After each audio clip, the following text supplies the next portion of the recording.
Bismillahirrahmanirrahim. Assalamualaikum warahmatullahi wabarakatuh.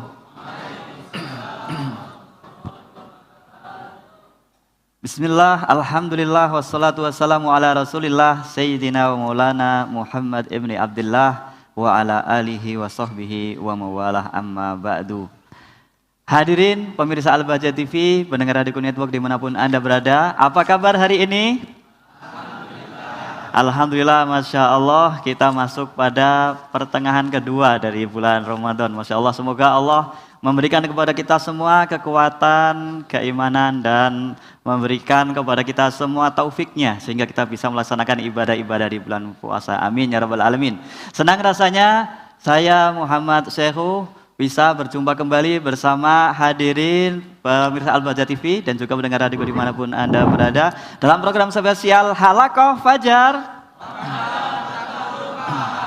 Masya Allah, yaitu sebuah program spesial yang akan membawa kita semua kepada fikih haji dan umroh, termasuk di antaranya adalah perjalanan haji dan umroh. Masya Allah, kami ingatkan kembali kelak di segmen yang ketiga kita akan bersama-sama ada interaktif, yang mana pemirsa Al-Bahjah TV dan juga pendengar radioku dimanapun Anda berada dapat mengikuti interaktif ini melalui layanan telepon 0823 4071 3338. Masya Allah, telah hadir di hadapan kita semua guru mulia kita, Buya Yahya. Mari kita sapa terlebih dahulu. Assalamualaikum Buya. Waalaikumsalam warahmatullahi wabarakatuh. Masya Allah, bagaimana kabarnya Buya? Alhamdulillah, berkat doa semuanya. Ya Allah. Dan semoga Allah senantiasa memberikan kepada kita keistiqomahan dalam kebaikan, khususnya di bulan mulia ini, dan semoga Allah memberikan kepada kita kemudahan untuk menjauhi kemaksiatan, sehingga kita bisa senantiasa dalam ridho Allah Subhanahu wa Ta'ala. Amin ya Rabbal Alamin. Masya Allah. Buya, kemarin kita telah membahas perjalanan umroh sampai pulang Buya, sampai mendoakan para jamaah, sampai Masya Allah beberapa pertanyaan-pertanyaan tentang mitos-mitos di dalam orang yang pulang dari haji ataupun umroh Buya. Di antara hal penting yang diperhatikan orang ketika haji dan umroh adalah perjalanannya Buya. Ketika dalam perjalanan itu banyak di antara, mungkin juga sebagian di antara kita juga yang sering bolak-balik haji dan umroh dalam sholat Buya. Perhatian terhadap sholat itu yang kadang karena merasa ribet, merasa sulit, akhirnya kadang kelewat, kadang mohon maaf bahkan sampai ketinggalan. Mohon Buya bisa menjelaskan tentang sholat dalam perjalanan Buya. Fadhol Buya. Alhamdulillah, syukurillah, wassalatu wassalamu ala rasulillah habibina sayyidina Muhammad ibn Abdullah wa ala alihi wa ashabihi wa mawalah, amma ba'd. Orang melaksanakan ibadah haji atau umrah mencari ridha Allah. Tentunya kalau kita ingin mencari ridha Allah dengan ridha Allah, jangan sampai kita mencari ridha Allah dengan murka Allah. Mencari Allah dengan murka Allah adalah melaksanakan ibadah haji dan umrah, akan tapi ternyata itu katanya ingin mendapatkan ridha Allah, tapi tanpa ia sadari dia telah membuat Allah murka, yaitu di saat dia lalai teledor urusan sholat. Karena sholat dengan haji satu pangkat, sama-sama kewajiban, dan sholat jauh lebih mudah dibanding haji. Karena sholat jauh lebih mudah dibanding haji.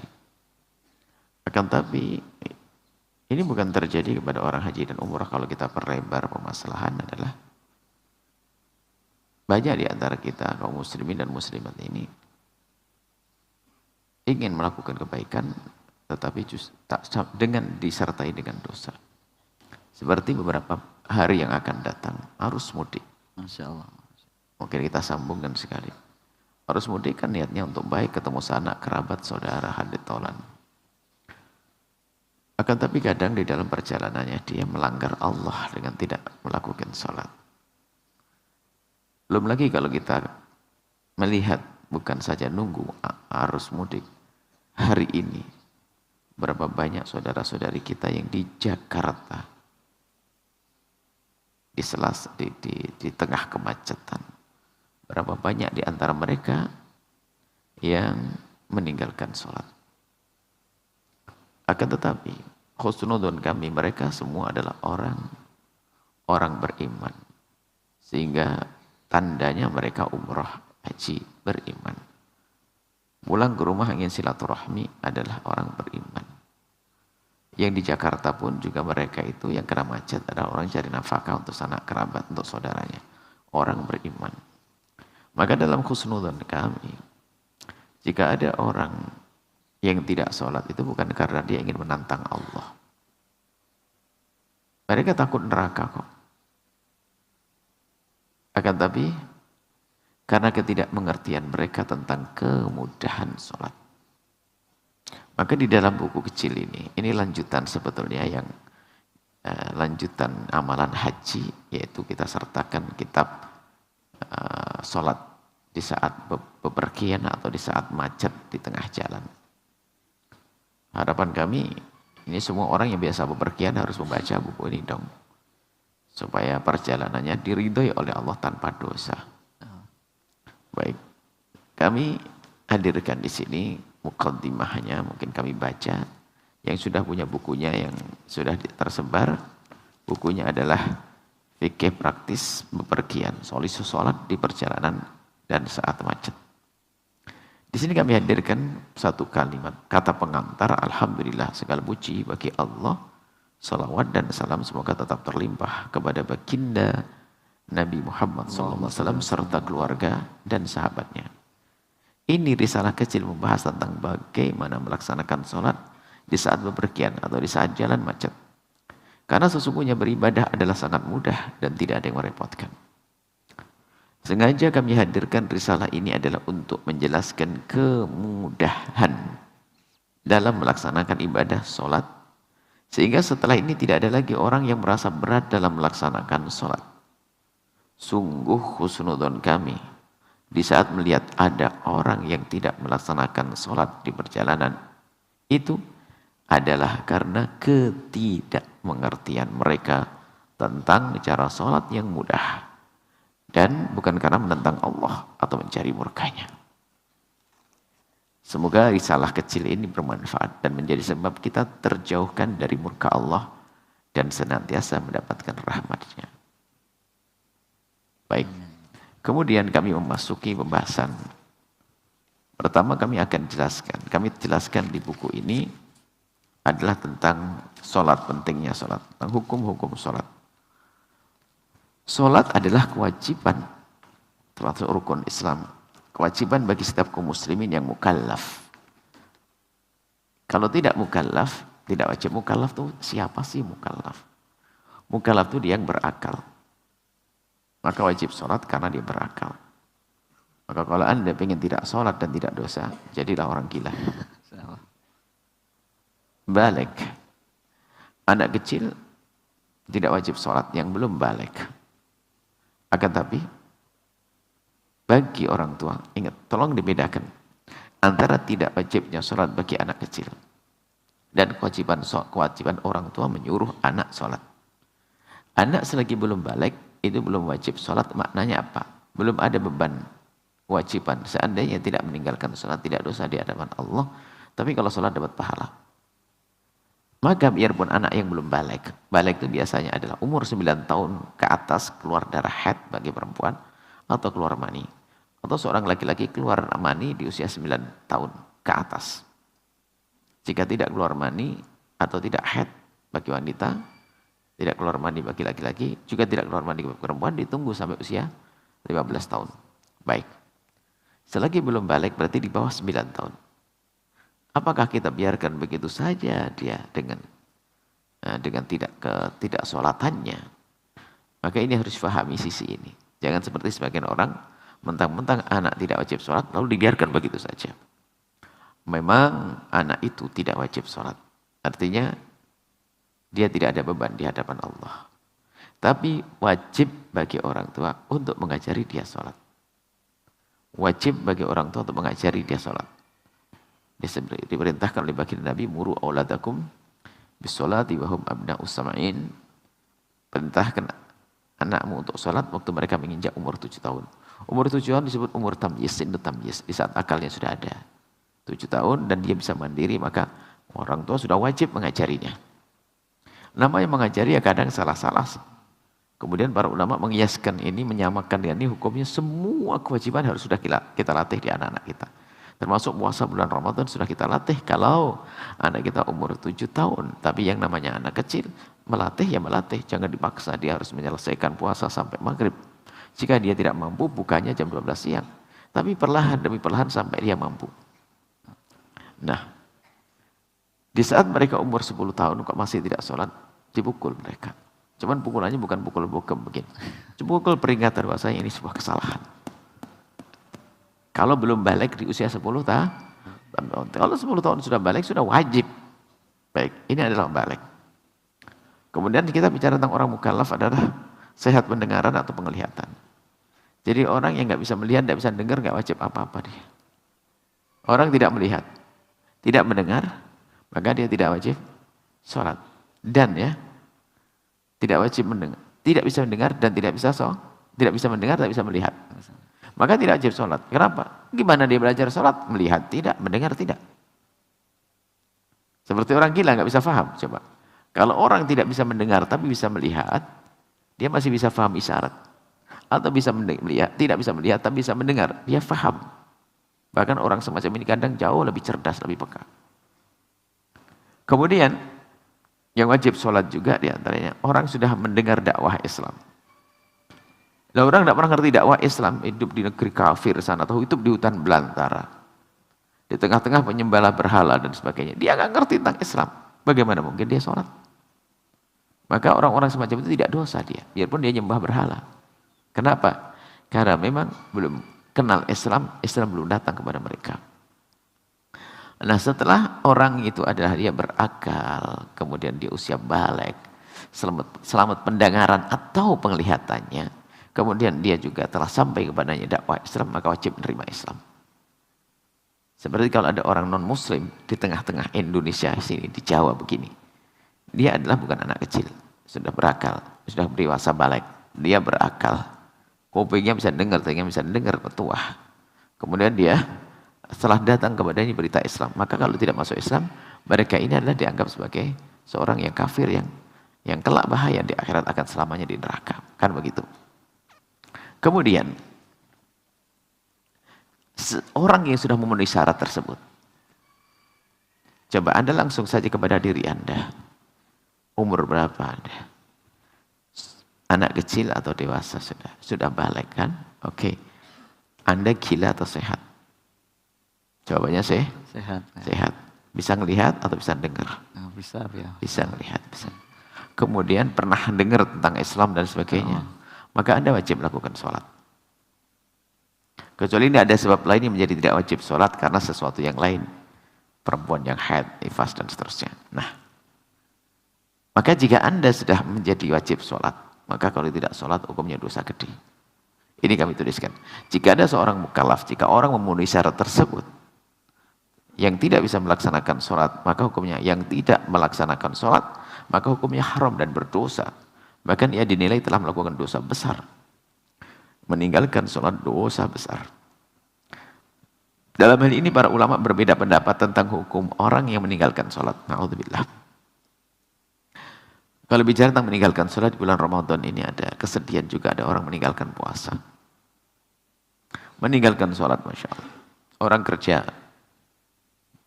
bangunan, kerja di sawah, banyak meninggalkan sholat. Tapi lagi-lagi kami sampaikan, mereka meninggalkan sholat bukan karena ingin menentang Allah. Bukan ingin ngajak perang dengan Allah, akan tapi karena memang mereka tidak bisa melakukan sholat dengan mudah. Cara sholat yang gampang itu gimana? Di sisi lain kami katakan, jika ada orang tidak bisa sholat, maka ketahuilah yang salah gurunya. Jangan salahkan dia. Catat pakai tulisan yang tebal. Jika ada orang tidak sholat, tidak bisa sholat, atau keberatan sholat, itu yang salah adalah gurunya. Guru menyiksa. Guru tidak mau belajar, merepotkan orang. Baik. Orang yang meninggalkan sholat dan meyakini bahwa sholat itu tidak wajib. Ditanya, kalau ada orang meninggalkan sholat, dia muslim, lama hidup di tengah-tengah masyarakat, tidak sholat. Kenapa tidak sholat? Dia meyakini bahwa sholat tidak wajib, maka dia murtad, keluar dari iman. Hukumannya apa? Dipenggal lehernya. Tidak boleh dikubur di tempatnya kaum muslimin. Orang seperti ini telah dihukumi murtad atau keluar dari Islam. Dosanya amat besar dan tidak akan diampuni oleh Allah. Bagi orang murtad, jika ia diminta tobat kemudian tidak mau bertobat, maka hukumnya dipenggal lehernya. Maka dipenggal leher pun jangan langsung dibayangin, langsung tidak sholat penggal lehernya. Oh tidak, ada namanya istitab. Istitab diminta untuk tobat. Disuruh untuk tobat. Kalau ternyata tidak mau berarti pengen mati dia. Nah, hukum ini hanya bisa ditegakkan melalui pengadilan resmi pemerintah Islam. Jadi hukum membunuh, hukum bunuh bagi orang yang tidak sholat, nggak boleh. Setiap orang menegakkan hukum di kampungnya, di rumahnya, bahaya ini. Akan tapi harus yang menegakkan hukum adalah pemerintah resmi. Karena pemerintah resmi itu ada dengan wibawanya negara, kemudian juga banyaknya orang yang akan bisa dimintai tolong untuk menundukkan orang ini. Setelah proses itu semuanya baru dipenggal lehernya. Kemudian karena dia tidak meyakini sholat itu wajib, maka dia murtad sehingga dan setelah meninggal tidak boleh dikubur di kuburan kaum muslimin. Seperti itu. Ini orang pertama yang meninggalkan sholat, dia meyakini sholat tidak wajib. Masya Allah Bu ya, terima kasih Bu ya. Jika orang meninggalkan sholat dan yakin bahwa sholat itu tidak wajib ya. Ya, meyakini artinya, tidak wajib. Meyakini, memang dia dari dirinya sendiri sudah menyatakan sholat itu nggak wajib. Bahaya. Itu murtad Bu ya. Masya Allah Bu ya. Ada pertanyaan Bu ya. Bagaimana kalau ada sebagian masyarakat yang mereka itu ketika kiainya dakwah dulu, sholatnya cuma 2 waktu Bu ya, itu katanya bertahap. Nah, berarti kan dia tidak meyakini sebagian Bu ya, sebagian sholat. Nah, apakah itu juga sama Bu ya? Kalau karena tidak tahu, itu sangat beda. Maksudnya tidak ada yang mengajari. Atau belajar dengan perguruan yang salah. Masya Allah. Orang awam dimaafkan karena tidak mengetahui, yang tidak mengerti. Atau dia masuk Islam, cuman belum ada yang mengajari sholat. Dia hanya kedatangan seorang tokoh, misalnya di suku di mana, di hutan sana. Ada seorang ustadz masuk Islam, dia ngerti Islam, Allah, Nabi Muhammad, dan Nabi Muhammad bawa ajaran gini-gini. Pergi orangnya nggak balik-balik dia. Dia Islam, tapi nggak ngerti sholat. Beda orang yang semacam ini, karena dia tidak mengerti. Tapi sudah tahu dan sebagainya, sudah ada pendidikannya dan sebagainya. Kemudian mengatakan dia tidak wajib sholat. Masya Allah. Maka dia keluar dari iman. Masya Allah Bu ya. Bagaimana kalau memang dia sebenarnya yakin sholat itu wajib Bu ya, tapi dia nggak sholat karena tadi ribet di jalan, karena sholat sulit dan sebagainya. Itu jenis yang kedua, bahwa jika ada orang meninggalkan sholat bukan karena dia meyakini sholat tidak wajib, tetapi karena malas-malasan, para ulama disebut seperti ini. Orang yang meninggalkan sholat karena malas-malasan dan masih meyakini sholat itu wajib. Dalam ini ada 2 pendapat. Yang pertama madhabnya Imam Ahmad bin Hambal, bahwa orang meninggalkan sholat dalam keadaan apapun murtad, dia keluar dari iman. Resikonya adalah dihukum. Hukumnya had, dibunuh. Dipenggal lehernya. Karena ini pengkhianatan besar dan tidak boleh dikubur tempatnya kaum muslimin.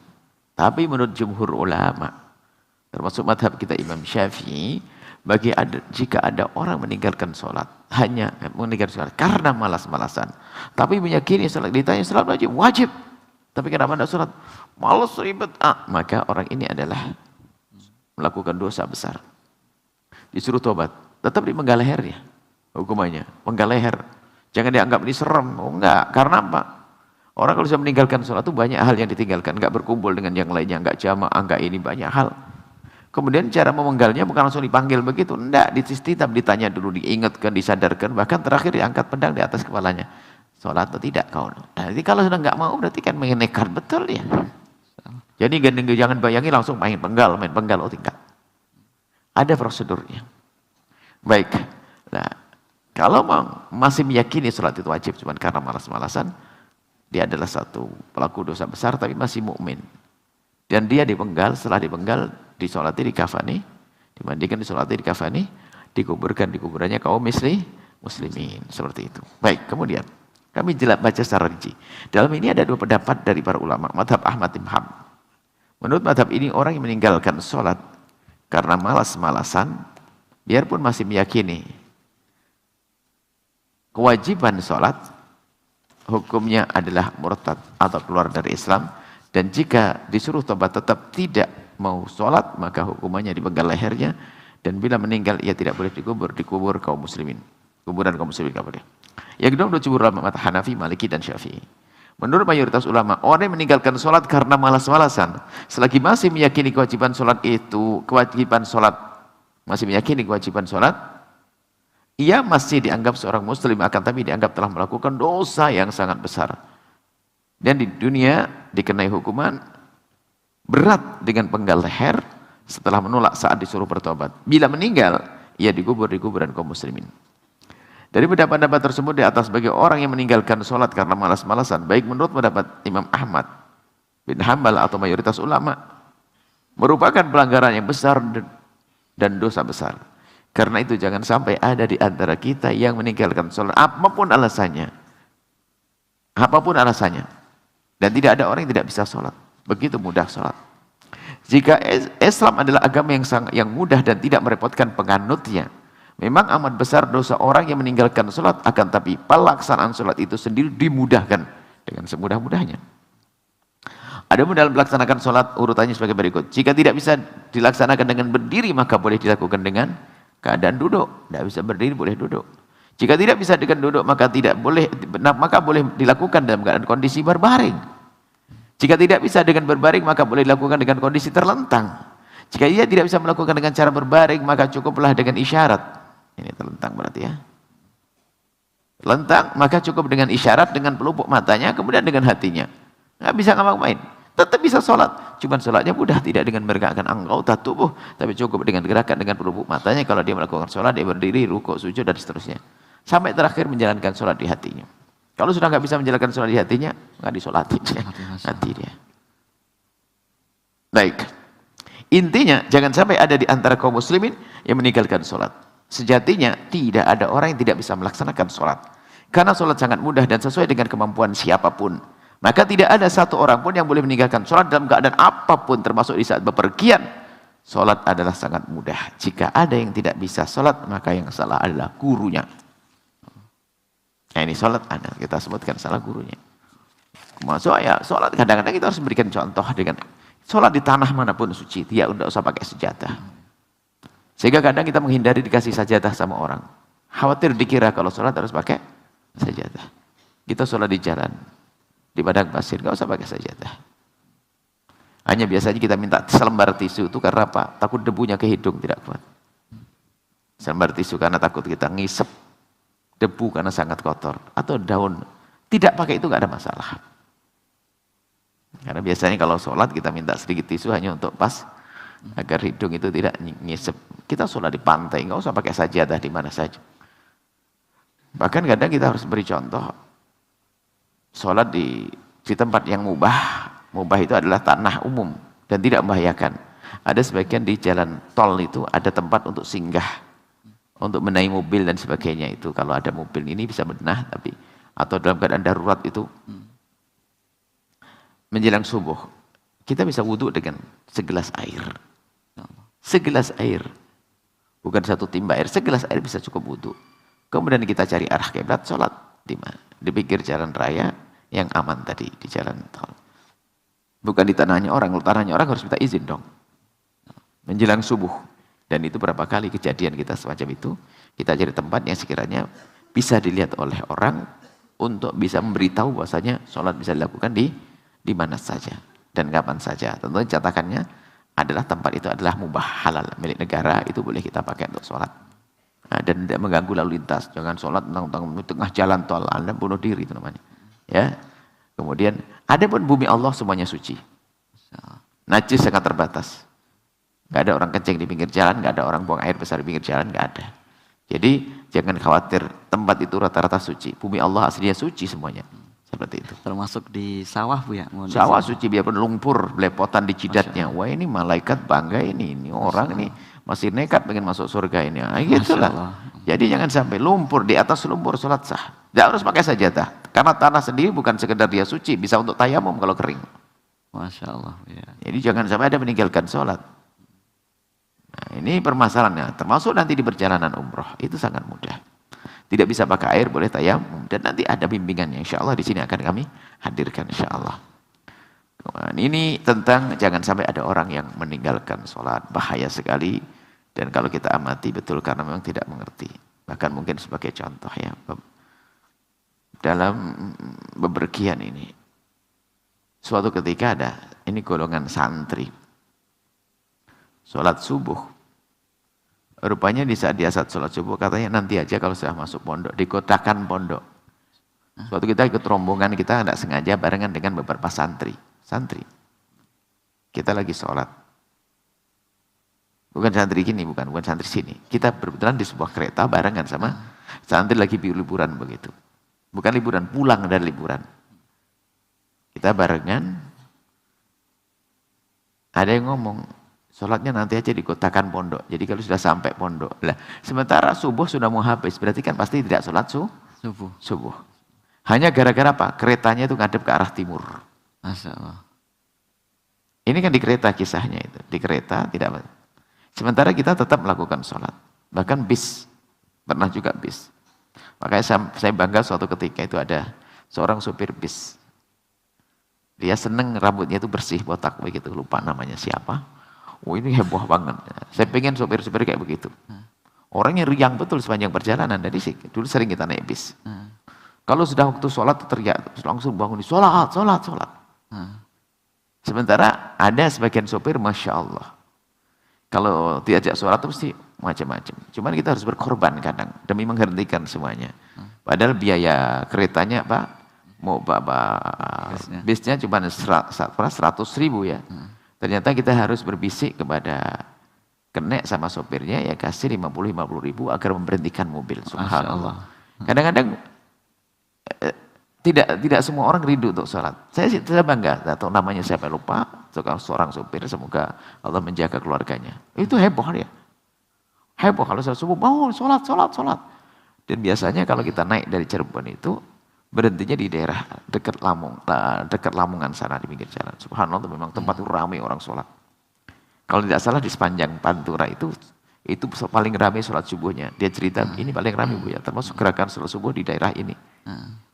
Jalannya, masjidnya di kanan jalan. Itu dulu waktu kita, tahun berapa itu kita sering mondar-mandir pakai bis ke Jawa Timur. Jadi ada orang yang memang tidak peduli. Makanya kami himbau, mungkin Anda adalah sopir bis, sopir angkot. Anda mungkin adalah pilot sekalipun. Oh luar biasa. Kalau Anda mengingatkan orang untuk sholat. Apalagi jika seorang pilot tiba-tiba keluar ngajari. Ibu sholat di atas kendaraan begini loh ya. Ada tiba-tiba masinis, yang masinis ya, atau siapa? Kereta. Ya. Kereta, ngajari sholat. Allah, ini jauh lebih menyentuh hati daripada ustadz yang ngomong. Apalagi memberikan contoh. Nanti kita sebutkan, biarpun kita di kendaraan yang beda arah, tidak ke arah kiblat, ada cara sholatnya nanti, insya Allah. Gak ada orang yang tidak bisa sholat, gak ada air bisa sholat. Jangan sampai ada yang berkata tidak bisa sholat. Makanya santri, bayangkan, santri tidak sholat. Sholat subuh ditinggal, nanti sholatnya dikotakan. Cuman kami masih khusnudon, mungkin santri baru dia. Masya Allah. Begitu ya, mungkin santri baru. Jadi hal-hal semacam itu harus cermati. Ini adalah perjalanan.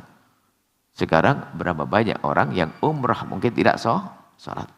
Karena apa? Tidak ada bimbingan dari travelnya, mutawifnya. Ya sudah meninggalkan sholat begitu saja. Maka sesungguhnya mempelajari sholat jamak dan qashar, ini adalah termasuk bagian daripada manasik. Masya Allah. Bagian dari manasik seharusnya. Karena pasti perjalanan kita itu dari sini aja ke Jakarta sudah ada saat-saat sholat yang bisa kita qashar dan kita jamak. Belum lagi nanti di pesawat. Pesawat berjam-jam. Jangan sampai tidak melakukan sholat. Dan seterusnya. Ini yang harus kita jadikan bahan renungan. Nah, makanya dari travel sekalipun kami himbau ada pelatihan sholat ringan tentang ini. Paling tidak pemahaman pentingnya memahami sholat, karena sholat memang gampang. Jangan sampai ada yang tidak melakukan sholat. Sholat hukumannya besar di hadapan Allah Subhanahu wa Ta'ala. Mohon izin Bu ya. Yang sering jadi alasan adalah kadang ada najis Bu ya, yang memang benar-benar najis. Mohon maaf, sebagian orang itu kalau di perjalanan, mohon maaf, buang air kecil sembarangan, terus kadang dia tidak ini dan sebagainya Bu ya. Nanti ada edukasinya juga. Pertama adalah hendaknya Kalau orang berperjalanan itu jangan sampai kena najis. Kalau seandainya dia buang air kecil, kita ajari bagaimana bersuci, membersihkan dari bekas buang air kecil dengan tisu. Istinja dengan batu. Itu ada ilmunya sendiri. Cuman sudah begitu, tak taunya, tidak tahu, kaget digedor pintu, langsung kemana-mana ke celananya bagaimana. Oh, Masya Allah. Ya kan, najis kan? Najis. Ya. Tinggal di atas kendaraan, mungkin tidak dia ganti. Kalau dengan gampang dia ganti, wajib ganti dia. Masya Allah. Kalau ternyata berat, khususnya perempuan, nggak mungkin perempuan ganti celana di bis. Maka perempuan yang kena najis, maka dia tetap sholat dengan keadaan dia punya kena najis. Tetap ada sholatnya. Cuman bedanya nanti harus diulang gitu saja. Tapi yang penting kan tidak dosa di hadapan Allah. Kalau bahasa dengan manusia, laporan dulu. Saya laporan tapi belum sempurna. Nggak bisa datang, ya mohon maaf nih. Nanti salah datangnya gitu. Tapi dengan Allah, ya Allah, ini sholatku. Karena aku tidak mampu. Karena aku tidak mungkin melepas buka aurat. Makanya perempuan ini harus pilihannya. Dia bisa saja ganti baju, tapi buka aurat depan lagi. Atau biar pakai baju najis, Karena buka aurat haram. Masya Allah. Jadi ilmu itu mudah dengan ilmu. Seperti itu. Jadi sholat dengan namanya sholat faqihut tahuraini. Sholatnya orang yang tidak bersuci. Baik dari wudhu, atau hadas besar, atau hadas kecil, atau dari najis. Sholat dia. Cuman ingat, dia wajib ngulang nanti. Apalagi ngulangnya di Mekah kan no problem. Harus memperbanyak sholat di sana, kok pusing kenapa? Tapi tidak boleh meninggalkan sholat. Tapi apapun bentuknya, sebelum berangkat hendaknya mempersiapkan semuanya. Nah, makanya termasuk ilmu istinja. Tidak tahu ini kami hadirkan. Istinja dengan tisu itu harus dipelajari hari ini. Masya Allah. Karena banyak perjalanan kita, mohon maaf. Justru istinja dengan batu itu nanti soal kami hadirkan. Istinja dengan batu atau yang sepadan dengannya tisu. Itu jauh lebih aman di hari ini, mohon maaf. Ada mungkin kita masuk ke sebuah tempat, ada toilet umum. Tapi airnya itu mungkin berapa tahun tidak pernah dicuci. Bakteri ada di situ. Kalau kita siramkan ke wilayah tertentu, barangkali akan mengotori wilayah tertentu, akan jadi koreng dan sebagainya. Maka dia punya ilmu apa? Istinja dengan batu.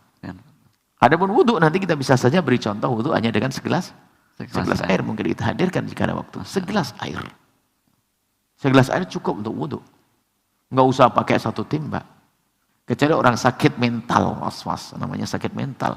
Nggak bisa jadikan ukuran dia, sakit, bersembuh dulu dia. Baik, seperti itu. Masya Allah, Buya. Terima kasih, Buya.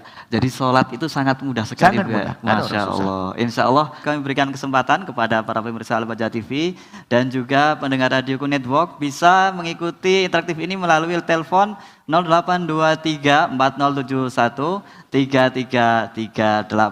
Kami persilakan terlebih dahulu kepada jamaah perempuan. Satu orang satu pertanyaan, diawali dengan salam dan sholawat terlebih dahulu. Silahkan. Bismillahirrahmanirrahim. Assalamualaikum warahmatullahi wabarakatuh. Waalaikumsalam warahmatullahi wabarakatuh. Allahumma sholli ala Sayyidina Muhammad wa ala ali Sayyidina Muhammad. Afwan, Buya izin bertanya, bagaimana hukumnya fidyah sholat? Karena kami pernah menemukan di suatu daerah itu ada yang mengatakan fidyah sholat itu wajib, tapi kami mengajak diskusi atau ngobrol karena kami orang awam, penasaran ya. Kenapa kok bisa ada fidyah sholat? Bukankah sholat itu mudah, ringan gitu.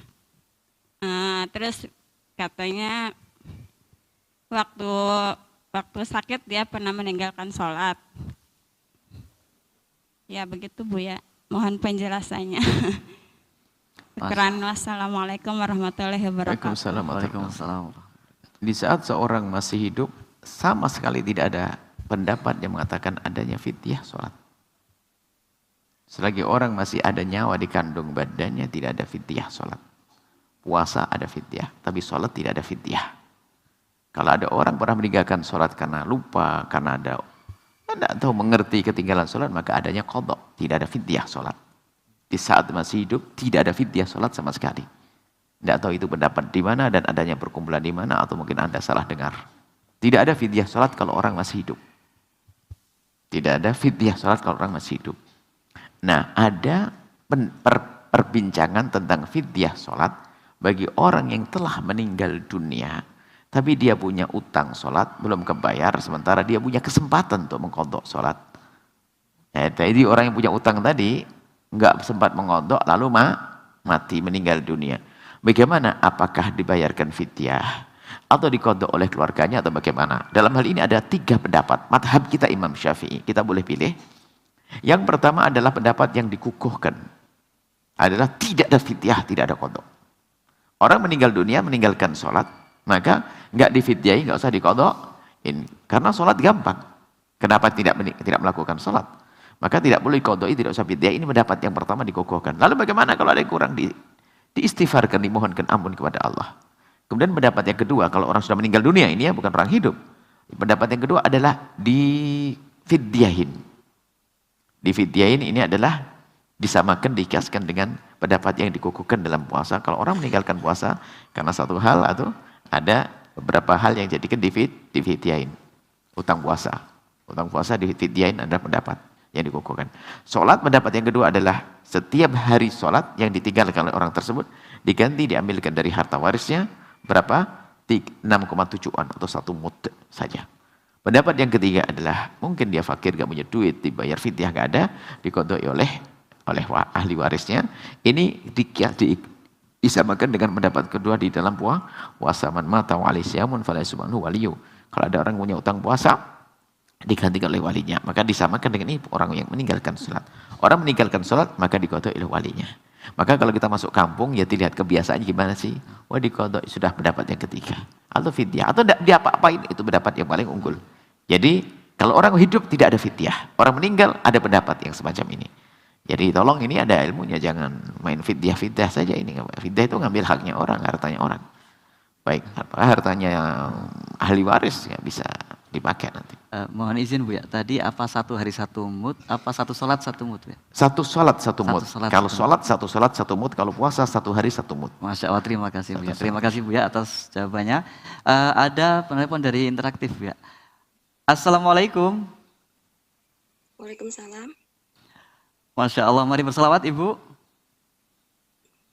Allahumma sholli ala Sayyidina Muhammad. Selalu. Sayyidina Muhammad. Dengan Ibu siapa dan dari mana? Dari hamba Allah di Lampung. Masya Allah. Ibu silahkan Bu, bisa bertanya langsung kepada Bu ya. Terima kasih Bu ya, tapi ini di luar tema. Masya Allah. Saya mau bertanya, kalau misalnya suami datang dengan 2 saksi ke rumah saya, apa itu termasuk talak? Karena Gimana? belum ada kata-kata Maaf, talak. gimana? Suami yang mana? Mohon diulang. Kalau suami saya, ya, kalau suami saya datang dengan 2 orang saksi ke rumah saya, apakah itu termasuk talak? Datangkan 2 orang Karena dia saksi. belum- Saksi ngapain? Keluarganya, tapi itu sepertinya sih untuk diskusi permasalahan kami. Karena dia belum mengatakan talak. Hanya ketika ditanya ibu saya, kamu udah nggak suka sama anak saya? Kamu udah nggak mau sama anak saya? Dia bilang iya. Dan setelah 6 bulan, itu bagaimana ya? Baik, yang tidak mau dengan anak saya, siapa yang ngomong begitu? Itu suami saya. Suami Anda. Ini ibunya Bu ya, ibunya bertanya pada suaminya Bu ya. Sebentar. Ibu, Anda ibunya. Iya. Anda ibunya. Ibunya anak. Ibu anak perempuan. Saya istrinya. Yang bertanya, kamu tidak senang dengan anak saya itu siapa? Ibu saya. Ibumu, oke. Baik. Bertanya kepada laki-laki tersebut. Suami. Iya, suami saya. Apa katanya? Dia tidak senang dengan Anda? Iya, katanya. Anda senang dengan dia? Senang. Masya Allah. Kenapa sampai terjadi seperti itu? Saya tidak ngomong bicara masalah cerainya. Kenapa sampai seperti itu? Ada permasalahan? Anda rewel? Saya juga kurang tahu karena sebelumnya kami tidak pernah berantem. Anda tidak menemui sebabnya? Tidak. Baik, Anda mungkin, nah, baik, saya cermati. Bukan masalah hak cerainya. Saya perlu mencermati sisi lain lagi. Baik, itu tidak ada cerai sama sekali. Orang tidak senang bukan harus cerai. Cuman kalau seandainya saya ketemu suami Anda, saya akan bertanya apa yang menjadikan sebab Anda tidak senang. Supaya bisa saya bisikkan kepada Anda harus berubah dong. Masya Allah. Dan tidak mungkin Anda berkumpul lagi kecuali jelas permasalahannya. Apa yang menjadikan tidak senang? Ada tidak sananya mungkin ada istrinya begini, tentu ada sebab dong. Karena pada dasarnya cinta itu kan tidak akan bisa hilang. Bisanya tertutup dengan perilaku yang tidak baik atau apapun. Mungkin Anda cerewet? Terputus ya sudah. Mungkin Anda begini, Anda koreksi diri Anda. Baik, yang jelas untuk cerai tidak jatuh cerai, cuma mengatakan tidak senang. Dengan saksi 1000 orang pun tidak akan cerai. Tapi bukan masalah cerai yang akan Buya bahas di sini dengan Anda. Apa yang menjadikan suami Anda tidak senang? Sebetulnya kan senang, oke-oke saja. Jadi tolonglah semua dari kita itu kalau ada perubahan di pasangan, jangan serta-merta menyalahkan pasangan. Karena kita itu kualitasnya harus meningkat dong. Jangan sampai nurun kita. Mungkin ya itu tadi. Kita sudah mulai sering menuntut mungkin. Atau kita cerewet, kita suka menggunjing. Atau mungkin kita malas sholat. Atau tiba-tiba kita mungkin seorang wanita malas pakai menutup aurat. Sementara suaminya adalah seorang yang ditokohkan. Akhirnya menjadi hilang simpati kepada istrinya. Anda koreksi diri Anda sendiri. Karena yang kami baca Anda tidak menyebutkan kekurangan suami Anda. Suami Anda tidak punya kekurangan, hanya tiba-tiba nggak senang dengan Anda. Anda koreksi diri Anda.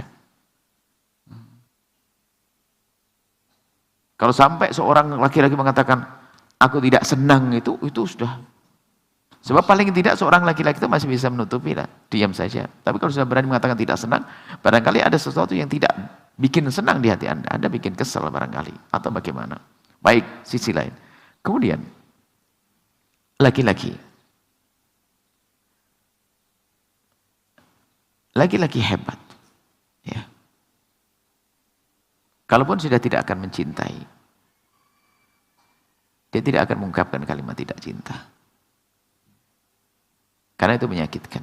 Sebab dalam hidup bukan hanya urusan cinta, ada kasih sayang, ada tanggung jawab. Makanya kalau orang mengatakan aku tidak cinta, itu adalah sebetulnya cinta itu kan nggak akan sirna, nggak akan hilang. Pada dasarnya kan dia pernah mencintainya. Akan tapi karena tertutup dengan hawa nafsunya. Sebenarnya ada cinta itu. Hanya itu. Makanya laki-laki kalau gampang mengatakan seperti itu tidak senang. Kecuali memang betul-betul ada kejadian yang berat sekali. Akan tapi kami ingatkan, Anda seorang laki-laki harus hebat dong. Apa sih permasalahannya? Selesaikan dong. Jangan tiba-tiba ada mengatakan saya tidak dengan istri saya. Atau mencerai istrinya tanpa diskusi yang benar dan sebagainya. Mungkin sudah ada kesepakatan, oke lah. Kesepakatan mungkin tidak bisa cocok dan sebagainya, cerai. Tapi kalau hanya karena kesalahan-kesalahan yang belum dibenahi, kemudian mencerainya adalah bukan laki-laki hebat juga. Baik, saya tidak tahu yang sesungguhnya. Yang jelas, Anda bertanya tentang perceraian, tidak jatuh cerai. Akan tapi kami lebih fokus kepada sebab kenapa dia tidak senang kepada Anda. Anda koreksi diri Anda, wahai istri yang solehah. Anda koreksi diri Anda. Bersainglah Anda dengan diri Anda sendiri. Namamu siapa? Ada sebutkan. Anda bersaing dengan diri Anda. Anda harus menjadi Anda yang beda. Bukan Anda yang kemarin. Masya Allah Buya. Terima kasih Buya atas jawaban Buya. Ada interaktif lagi Buya masuk. Kita sapa terlebih dahulu. Assalamualaikum. Assalamualaikum. Nampaknya terputus Buya. Kita bacakan dulu pertanyaan dari sosial media Buya. Assalamualaikum warahmatullahi wabarakatuh Buya. Waalaikumsalam warahmatullahi wabarakatuh. Allahumma sholli ala sayyidina Muhammad wa ala ali sayyidina Muhammad. Mohon maaf izin bertanya, dalam pelaksanaan ibadah haji atau umroh saat sholat berjamaah di Masjidil Haram, tidak sedikit orang melaksanakan sholat jamaahnya di musolanya sebuah hotel Buya, mengikuti jamaah ke Masjidil Haram. Dengan adanya jarak dengan jalan, ada juga jamaah yang sholatnya di atas tower Buya, maksudnya di lantai berapa gitu Buya, tapi mengikuti jamaah Masjidil Haram. Itu bagaimana Buya? Karena biasanya terdengar suaranya Buya. Baik, pertama adalah selagi Anda tidak ada uzur, jangan sampai Anda tidak sholat di Masjidil Haram. Berusahalah untuk bisa sholat di Masjidil Haram. Adapun banyaknya orang di situ bukan berarti harus Anda ikuti. Sebab bisa jadi itu orang yang kena uzur. Kita pun juga pernah. Sebab kalau kita adzan masih di kamar, di toilet, kamar mandi, hotel, itu nggak akan ngejar. Antara adzan dengan iqamat itu nggak ngejar, turunnya hotel. Maka biasanya kita langsung melakukan sholat di musola hotel.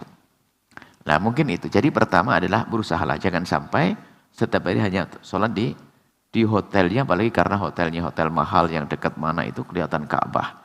Jadi nggak mau kemana-mana, hanya sholat di situ saja. Anda kehilangan keutamaan sholat di Masjidil Haram. Anda kehilangan iktikaf di Masjidil Haram. Anda rugi. Kecuali namanya, orang sebanyak itu jangan dianggap dia itu memang nggak mau ke Masjidil Haram. Dia itu setiap hari ganti orang itu. Bukan orang-orang itu saja. Setiap hari ganti orang. Jadi dia tuh banyak orang uzur. Tapi Anda tidak punya uzur, ngapain tidak ke masjid? Hanya gara-gara ikut-ikutan orang ini. Wow, dia ke musola. Nah, ini orang yang ganti, bukan orang yang kemarin itu. Berarti Anda yang pemalas. Kan gitu ya. Dia tuh dia daru belanja, dia ngantri saya belanja, mau ngejar nggak. Nah, lalu bagaimana pembahasan sholat? Anda kalau bicara tentang madhab Imam Syafi'i tidak sah. Tapi kita kan alhamdulillah punya madhab, tidak hanya madhab Imam Syafi'i harus ada seandainya kita harus pergi ke tempat. Selagi ini bukan di luar masjid, kalau kita harus pergi ke tempat tersebut, harus pertama jarak. Tidak ada penyekat. Kemudian kalau pergi, karena di luar masjid, kita tidak harus ke arah mundur. Kalau jalan hotel kan harus mutar-mutar gini. Maka itu menjadikan tidak sah karena di luar masjid, madhab Syafi'i. Akan tapi di dalam madhab lain seperti madhab Imam Malik sangat mudah. Yang penting Anda bisa mengikuti dengan cara apapun termasuk melihat layar tersebut. Ya kan? Dan itu sangat mudah kemudahan ini. Jadi biarkan mereka. Cuman bukan untuk ditiru. Anda ini untuk cari keutamaan. Kalau masalah mengesahkan sholat mah gampang. Akan tapi tujuan kita bukan hanya sekedar sah sholat. Tapi ingin dapat keutamaan. Dalam keadaan darurat Anda boleh sholat di situ. Misalnya Anda mau segera pergi. Atau mau ada kegiatan apa. Sholat di musola hotel yang menghadap ke ini. Ini sah saja. Tentunya di dalam madhab selain dari madhab kita Imam Syafi'i, dan tidak usah khawatir orang awam akan dianggap sah begitu saja diikutkan dengan madhab yang memperkenankannya. Berarti harus taklid dulu ya. Anda harus seorang awam tidak usah, pokoknya ikut Orang saja awam. sudah sah. Kita beri kita katakan sah, cuman kita himbau agar tidak biasa dengan sholat di tempat tersebut. Sayang dong kan begitu ya. Kalau masalah keabsahan sah-sah saja. Karena dia bisa ngikuti ngelatih gerakan, apalagi suaranya juga pasti itu nggak akan salah. Apalagi kelihatan rukuk sujudnya di balik layar yang tinggi itu. Seperti itu. Masya Allah Buya, terima kasih jawabannya Buya. Mohon Buya berkenan untuk memberikan kesimpulan. Kesimpulannya adalah sholat adalah kewajiban besar. Yang meninggalkan sholat dosanya sangat besar. Akan tapi Allah Maha Kasih, karena dosanya sangat besar, maka Allah mudahkan semudah-mudahnya. Sehingga lihat tidak ada ibadah seperti sholat. Kalau orang puasa nggak boleh, nggak ada diskon. Kalau saya tidak mampu puasa sampai maghrib, apakah boleh sampai asar? Nggak ada. Apakah boleh sampai zuhur? Nggak ada. Tapi kalau sholat nggak bisa berdiri, masih boleh duduk. Jadi ada diskon sholat itu. Makanya awas jangan sampai ada meninggalkan sholat. Dosa besar bagi orang meninggalkan sholat tanpa uzur. Maka dari itu, tolong peduli dengan sholat. Maka dari itu, belajar ilmu salat itu penting. Dan lagi-lagi kami sampaikan, jika ada orang meninggalkan salat dari kiri kanan kita, para tukang, para pegawai, para ini, bukan karena mereka menantang Allah, tapi karena mereka tidak mengerti cara salat yang mudah. Baik, kami hadirkan ada kitab, kita juga punya kotak sertifikat salat praktis. Kalau ini hanya salat bepergian kan? Misalnya kita bahas bagaimana dalam bepergian Anda bisa melaksanakan bepergian nyaman tanpa mengganggu jadwal perjalanan Anda. Anda bisa sholat dan disertakan waktu Anda ke toilet saja. Masa sepanjang perjalanan ke toilet? Oke lah, nggak mau ke toilet waktu makan deh. Jadi Anda bisa melakukan sholat waktu jadwal makan. Sambil makan, sholat. Sambil ke toilet, sholat. Selesai. Jadi tidak akan mengganggu jadwal Anda. Masya Allah. Tidak mengganggu. Jadi jangan sampai ada orang meninggalkan sholat. Bahkan bisa jadi urusan, termasuk nanti kita tambah, sholat sunnah bisa di atas kendaraan. Apalagi nanti ada hubungannya dengan orang haji dan umroh. Kita akan sampaikan juga, sholat di atas kendaraan. Bagi orang yang melakukan sholat sunnah adalah sebebas-bebasnya. Seperti itu. Masya Allah, doa keberkahan. Alhamdulillah. Allahumma sholli ala habibina Sayyidina Muhammad wa ala Sayyidina Muhammad. Allahumma ya Allah, pandang kami dengan kasih sayang dan cinta darimu. Berikan kepada kami segala kebaikan di dunia dan di akhirat. Ampuni orang tua kami dan guru-guru kami. Berikan kasih sayangmu kepada mereka. Ya Allah, ya Allah, ya Allah, ya Allah. Jaga anak-anak kami, jaga santri kami, jaga kami semua ya Allah. Dan kami mohon ya Allah, ya Rahman, ya Rahim, mudahkan kami meningkatkan kebaikan kami di bulan mulia ini. Dan ampuni dosa-dosa kami ya Allah. Kami ingin mulia di bulan mulia ini. Dan kami mohon berikan kesempatan kami untuk menyelesaikan bulan Ramadan ini. Dan pertemukan dengan Ramadan yang akan datang. Dan pertemukan Ramadan lagi ya Allah. Kami ingin terus ya Allah bersering bertemu dengan Ramadan dan Lailatul Qadar, Ramadan Lailatul Qadar. Dan kami mohon jadikan kami hamba yang saling mencintai karenamu, jauhkan dari benci, jauhkan dari benci, dengki, dendam di antara kami.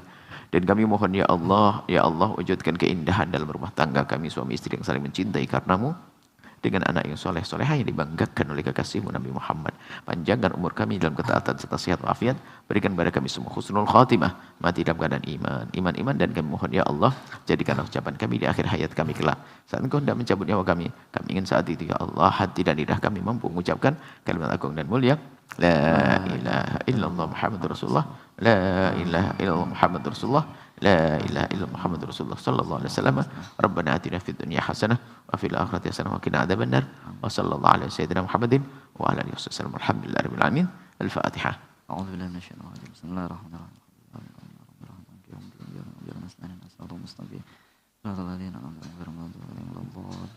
Amin, amin ya rabbal alamin. Terima kasih Ibu ya atas penjelasannya. Semoga menjadi ilmu yang bermanfaat untuk kita semua kaum muslimin muslimat, terutama adalah untuk menjaga salat kita semua.